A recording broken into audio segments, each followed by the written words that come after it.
ကျွန်တော်ဒီမှာ wave photo တောင်းတဲ့ group ပေါ့နော် Telegram နေပြီးတော့ကျွန်တော်ဒီwave photo လေးတွေတောင်းလို့ရတယ်ပေါ့နော်ဒီမှာဆိုရင်ကျွန်တော်ဒီတောင်းတာပေါ့နော်ဟို member ဝင်ပြီးသွားတဲ့အခါကျလို့ရှိရင်ဘယ် way တွေတောင်းလို့ရလဲဆိုတော့ကျွန်တော်ဒီမှာ pin ထောက်ထားပြီးတယ်ဒီ pin နဲ့ရပေါ့နော်ဒီ way တွေပေါ့နော်ဟို camera way တို့နော် fingerprint တို့camera ဆိုလို့ရှိရင်လည်း back cam တို့ front cam တို့ရှိမယ်ပေါ့နော်နောက် hand free ရှိမယ် LCD light တို့ LCD တို့ပေါ့နော် LCD light ဆိုတော့ backlight ပိုင်းတွေ LCD way တွေနောက် mic တို့ speaker တို့နော် earpiece တို့ပေါ့နော်အဲ့ကောင်တွေရဲ့ way တွေ network way တွေအဲ့လိုမျိုးအစုံကျွန်တော်တို့ဒီတောင်းလို့ရတယ်ပေါ့နော်ကိုလိုအပ်တဲ့ကိုပြင်မဲ့ model နဲ့သက်ဆိုင်တဲ့ဟာကိုတောင်းမယ်ပေါ့နော်အဲ့လိုကျွန်တော်ဒီမှာတစ်ခုစမ်းတောင်းပြထားတယ်ပေါ့နော်ဒီတယောက်ဆိုလို့ရှိရင် Redmi A1 ပေါ့နော် LCD တောင်းထားရဆိုလို့ရှိရင်ကျွန်တော်တို့ဒီအုပ်စုလိုက်အတိုင်းပေါ့နော်အုပ်စုလိုက်အတိုင်းကို screenshot ရိုက်ပေးထားတယ်နော်ဒီမှာအရင်ဆုံးတော့ကျွန်တော်ဒီအဝေးရပုံတစ်ပုံရိုက်ပေးထားတယ်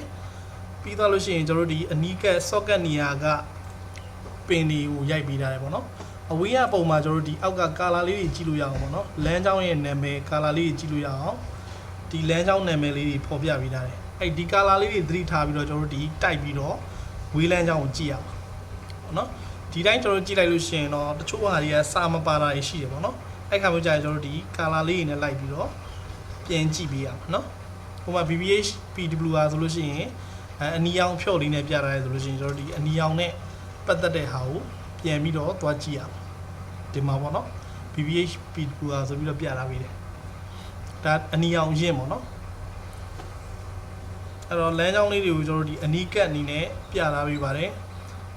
ဘယ်လမ်းကြောင်းတွေကိုသွားတယ်ဆိုတာအစားပေါ့နော်ဘယ် IC တွေကိုဝင်သွားတယ်ဘယ် IC ကနေပြန်ထွက်တယ် IC အထွက်တွေအစားအကုန်လုံးပြပေးထားပါတယ်ဒီမှာဆို CPU တွေကိုဝင်တာပေါ့နော် CPU တွေကိုဝင်တဲ့ပင်ငုတ်အထိကိုအနီးကပ်ကျွန်တော်ဒီ screenshot ရိုက်ပေးထားတယ်ပေါ့နော်အဲ့တော့တောင်းတဲ့လူကိုကျွန်တော်တို့ကဒီပုံလေး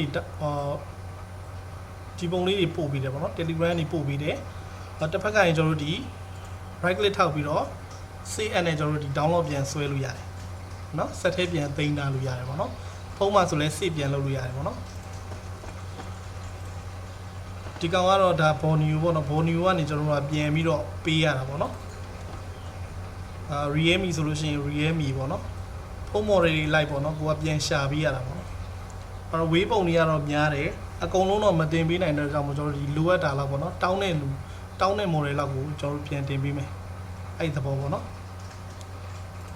ဒီမှာဆိုရင် Realme C1 charger data လို့တောင်းတာရဆိုလို့ရှိရင် charger way ပေါ့နော် charger data တောင်းတာရဆိုလို့ရှိရင်အဲ့ကောင်လေးကိုကျွန်တော်တို့ကဒီမှာတော့ပြန်ရှာပေးရတယ် Realme တဲ့ကနေပြီးတော့C1 model ပေါ့နော် Realme C1 model ထဲမှာhardware solution ဆိုတာရှိတယ် hardware solution နဲ့ကနေပြီးတော့ကျွန်တော်တို့ဒီcharger data ပေါ့နော်charger data ကိုနှစ်ချက်နေဦးမယ်နော်ဒါကတော့ကျွန်တော်ဒီ2ရှိရင် Borneo 2ရှိရဆိုရင်တော့ဒီ group ကိုဝင်စရာမလိုဘူးပေါ့နော် Borneo 2မရှိတဲ့လူတွေအတွက်ကိုကျွန်တော်တို့ဒီ2တွေကနေပြီးတော့ကျွန်တော်2ဝယ်ထားပြီးတော့2ရဲ့ပုံတွေကို screenshot ပြန်ရိုက်ပြီးတယ်ပေါ့နော်ဒီလိုမျိုးအနီးကပ်ပုံလေးတွေဒီလိုပင်ငုတ်တွေပေါ့နော်ပင်ငုတ်တွေရဲ့အနီးကပ်ပုံလေးတွေကအစား screenshot ပြန်ရိုက်ပြီးတယ်